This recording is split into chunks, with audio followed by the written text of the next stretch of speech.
Four reason why stock market will crash by the end of 2023। देखिए, इस तरह की वीडियो तो आपने बहुत देख लिए होंगे मार्केट में, ठीक है। यूट्यूब में काफ़ी वीडियो ऐसे आए हुए हैं, लेकिन मैं इस वीडियो में आपको चार ऐसे की पॉइंट बताने वाला हूँ जो जेन्यून है। इतने देखिए आर्टिकल भी आपके लिए लाया हूँ जो मतलब डेटा से ड्रिवन है, बैक्ड है। आपको देख के लगेगा, अगर आपको नहीं भी अपना व्यू चेंज करना है तो आप कम से कम इनको प्रिकॉशनरी मेजर की तरह आप इस वीडियो को पूरा देखिए। अगर आपको वीडियो थोड़ा सा भी जेन्यून हेल्पफुल लगेगा तो आप अपना उस हिसाब से मार्केट में स्टैंड बना सकते हो। क्योंकि तो आपको पता है 2008 2020 में जिसने भी ओवर लेवरेज किया, जिसका भी मार्केट में पोजीशन अपने लिमिट से ज़्यादा था, मार्केट ने सबको साफ कर दिया।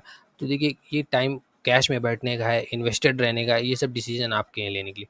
लेकिन ये चार ऐसे बड़े फैक्टर हैं जो काफ़ी दिनों से मार्केट को ट्रबल कर रहे हैं, ठीक है। और ये सीवियर हो सकते हैं आने वाले 2023 के एंड तक। तो आपको इन पे ध्यान रखना है। तो बिना टाइम वेस्ट के चलिए पहले पॉइंट से शुरू करते हैं। देखिए, डॉलर इंडेक्स। देखिए, डॉलर में क्या खास होता है कि वर्ल्ड का 45% ट्रेड अभी भी डॉलर में होता है, ठीक है। लेकिन आपको पता है, अगर आप पिछले 6 महीना का डेटा निकालोगे तो ये कंटिन्यूअस डाउन ट्रेंड में है। ना सिर्फ चार्ट, बल्कि डॉलर का यूज़, जैसे इंडिया ने बायलैटरल करेंसीज में ट्रेड करना शुरू कर दिया। अगर इंडिया को रशिया से ट्रेड करना है तो रूबल में कर लेगा। अगर उसको दुबई से ट्रेड करना है तो वो उनकी जो दिरहम या जो भी करेंसी है उनकी, उससे ट्रेड कर लेगा। इंडोनेशिया की जो करेंसी इंडियन रुपया जो भी है उसमें ट्रेड कर लेगा। मतलब बायलैटरल करेंसीज का ट्रेड हो रहा है, मतलब सेटलमेंट कंट्रीज आपस की करेंसी में कर ही ले रही हैं, समझ रहे हैं आप। डॉलर का यूज़ कम होता जा रहा है, ये देखिए। अब इसके पीछे एक रीज़न और है कि डॉलर वीक क्यों हो रहा है। देखिए, आपको पता है डॉलर जो है वो डोमिनेंस में इसलिए है कि पूरा वर्ल्ड उस पर ट्रेड करता है, यही उसके स्ट्रॉन्ग पॉइंट है। मतलब कितना भी पैसा अगर अमेरिका छापना चाहे वो छाप सकता है, क्योंकि उसके ग्राहक है, उतने लेने वाले खड़े हैं डॉलर को। जैसे इंडिया नहीं छाप सकता, क्योंकि इंडिया की इंडियन रुपीज़ की इतनी डिमांड है ही नहीं। अगर इंडियन रुपये की डिमांड नहीं है तो आप उसको छापोगे तो उनकी वैल्यू कम हो जाएगी। मतलब वही बात है कि अगर 100 रुपये में अगर कोई आपको एक प्रोडक्ट मिल रहा है और आपने उसको पैसे ज़्यादा छाप दिए, यानी नोट जो ज़्यादा सर्कुलेट हो गए जनता में, तो वही चीज़ सबके पास जब नोट होगा तो उसकी वैल्यू गिर जाएगी। वही आपको जो सामने पहले चीज़ 100 रुपये की मिल रही थी, वो दुकानदार 105 की बेचने लगेगा, क्योंकि सबके पास पैसा है, सब पैसा देने को तैयार है।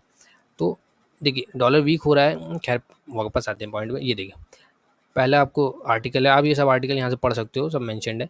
देखिए, China pairs back holding of US treasuries for 7th month. यानी पिछले 7 महीनों से लगातार चाइना जो उसका रिजर्व है डॉलर में उसे कम कर रहा है। देखिए, इसके पीछे एक बहुत बड़ा रीज़न है। आपको पता होगा, रशिया ने जब स्पेशल मिलिट्री ऑपरेशन किया था अभी यूक्रेन पे, तो उनके $600 बिलियन ओवरनाइट अमेरिका ने फ्रीज कर दिए, जो कि डॉलर में थे। अब उनके पास इतनी पावर है अमेरिका के पास, उसने $600 बिलियन उनके फ्रीज कर दिए। अब चाइना के उस समय 1.2 ट्रिलियन के आसपास रिजर्व थे, वो घटा घटा के 7 मंथ से लगातार बेच रहे हैं, क्योंकि अगर ये ताइवान में इन्वेट करेंगे तो इनके भी पूरे फ्रीज हो जाएंगे। तो ये धीरे धीरे उनको बेच के गोल्ड ले रहे हैं, क्योंकि गोल्ड आपको पता है इंटरनेशनल है, कहीं पे भी किसी भी वैल्यू में आपको कोई भी कंट्री उससे ट्रेड करने के लिए तैयार हो जाएगी। तो चाइना लगातार अपनी होल्डिंग बढ़ा रहा है, उस होल्डिंग घटा रहा है, सॉरी, यानी कि वो डॉलर बेच रहा है, तो डॉलर वीक हो रहा है। इंडिया भी देखिए, हर कंट्री जो है अपनी बायलैटरल करेंसीज में ट्रेड करना शुरू कर रही है, तो डॉलर की डिमांड कम होती जा रही है। देखिए, इतनी सब्सटेंशियल तरीके से कम नहीं हो रही, लेकिन होता नहीं कि धीरे धीरे फिर अचानक हो जाएगा। तो इस तरह से सब कंट्रियाँ अपना डिपेंडेंस डॉलर पे कम कर रही हैं, क्योंकि कोई भरोसा नहीं ना। कल आपके $800 बिलियन, रशिया के कल $600 बिलियन फ्रीज किए थे, अभी परसों किसी दूसरी कंट्री के कर सकते हैं। तो ये जो डॉलर का वीक होना है, ये मुझे लगता है अभी कंटिन्यू होगा। इसका मंथली चार्ट देखें तो ये इस लेवल को भी ब्रेक कर सकता है, 88 के भी नीचे आ सकता है अभी नियर टाइम में, 2023 के एंड तक, ठीक है। तो पहला रीज़न तो मैंने आपको बता दिया, जो डॉलर है ये और बहुत सिग्निफिकेंट थ्रेट है, ये आप इसको ऐसे ही मत समझिए। ये एक्चुअल में डॉलर जो हो सकता है, क्रैश का एक रीज़न बन सकता है। दूसरा देखिए, यूएस ऑयल। अभी देखिए, यूएस ऑयल में क्या प्रॉब्लम है कि आपको कुछ भी आपने इम्पोर्ट किया वर्ल्ड में, इंडिया में आया, कहीं से भी आया हो, किसी मीडियम से आएगा, मतलब ऑयल तो लगेगा ना। गाड़ियों से ट्रांसपोर्ट करना हो, या आप, मतलब अगर आपको सिंपल मान लीजिए हरियाणा से बॉम्बे कोई सामान भी भेजना है तो गाड़ी में ही जाएगा, उसके लिए क्रूड ऑयल लगता है। अगर क्रूड ऑयल के दाम बढ़ गए तो जो सामान आप कहीं से भी कहीं मंगा रहे हो, मैं तो अभी इंडिया का एग्जांपल दे रहा हूँ, आप फॉरेन का भी समझिए। अगर कोई अमेरिका से भारत सामान आ रहा है, जो कि इंडिया अभी भी नेट इम्पोर्टर कंट्री है, हम सबको जो भी ज़्यादा से ज़्यादा अपना जो सामान कंज्यूम करते हैं वो बाहर से ही आता है। लेकिन सब जब इंडिया में आएगा तो सब ऑयल के दाम अगर बढ़े हुए होंगे तो अपने आप जो प्रोडक्ट आ रहा है उसका भी दाम बढ़ जाएगा, क्योंकि कोई कंपनी घाटे में तो नहीं बेचेगी। जो डॉलर का प्राइस बढ़ेगा वो आपसे ही लेगी, और इंडिया नेट इंपोर्टर कंट्री है, यानी हमको ज़्यादातर चीज़ें सब मंगानी पड़ती है बाहर से। तो देखिए, ऑयल का क्या रीज़न हो गया है, ये देखिए, Saudi Russia to cut oil exports by extra 5000 BPD, यानी कि barrels per day. 5000 barrel per day कम निकालेंगे। देखिए अगर किसी चीज़ के रिसोर्स कम होते हैं तो उसका प्राइस बढ़ जाता है, तो यानी सऊदी रशिया मिल के जानबूझकर ऑयल का जो प्राइस है उसको ऊपर रखे हुए हैं। क्यों? क्योंकि उनका रेवेन्यू आ रहा है। ये जो सऊदी है, रशिया है, ये ऑयल डिपेंडेंट कंट्री है, ज़्यादा से ज़्यादा ऑयल बेचती हैं तो इनका पैसा आता है कंट्री में। तो ये जानबूझ के ऑयल को उन्होंने ऊपर कर रखा है। और ये देखिए, ये तो जुलाई का आर्टिकल, ऑलरेडी अगस्त में भी फिर से सऊदी के प्रिंस ने ये अनाउंस कर दिया कि और 500 million barrel dollar BPD cut रखना में जारी रखेंगे। यानी कि अभी भी नियर टर्म में इनको कोई भी ऑयल के दाम में आराम नहीं मिलने वाला है, बल्कि ये ऊपर ही जाएगा। क्यों ऊपर जाएगा? क्योंकि देखिए, Biden administration delays plan to restock nation's emergency oil reserve. यानी हर कंट्री अपनी इमरजेंसी के लिए ऑयल रिजर्व रखती है, लेकिन ये देखिए, जब यूएस ऑयल में, जब रशिया ने फ्रेशली मार्च में 2022 में इन्वेट किया था यूक्रेन में, देखिए प्राइस ऑयल के 127 चले गए थे, ये देखिए मार्च के आसपास।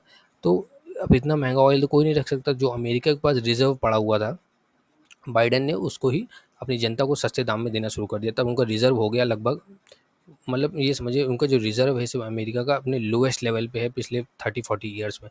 अब इनको वापस वो रिजर्व भरना पड़ेगा। जब ये रिजर्व भरेंगे यानी ऑयल खरीदना शुरू करेंगे तो ऑयल के प्राइस फिर बढ़ेंगे, समझ लो। तो इसीलिए जब ये खरीदना शुरू करेंगे तो ऑयल प्राइस और बढ़ेंगे। ऊपर से ये जो आउटपुट, जो प्रोडक्शन है, ये भी कट हो रहा है। यानी आने वाली नियर टर्म फ्यूचर में जो प्राइस के दाम हैं ऑयल के, वो काफ़ी हाई जाने वाले हैं। अभी देखिए, ये जो ये तो सिंपल हो गया कि ऑयल किस तरह से इन्फ्लुएंस करता है छोटी छोटी चीज़ों फैक्टर में। अब कोई कंपनी मान लीजिए, आप मान लीजिए कोई अबाउट इंडिया कंपनी है, अभी अपनी स्टॉक मार्केट में लिस्टेड भी है।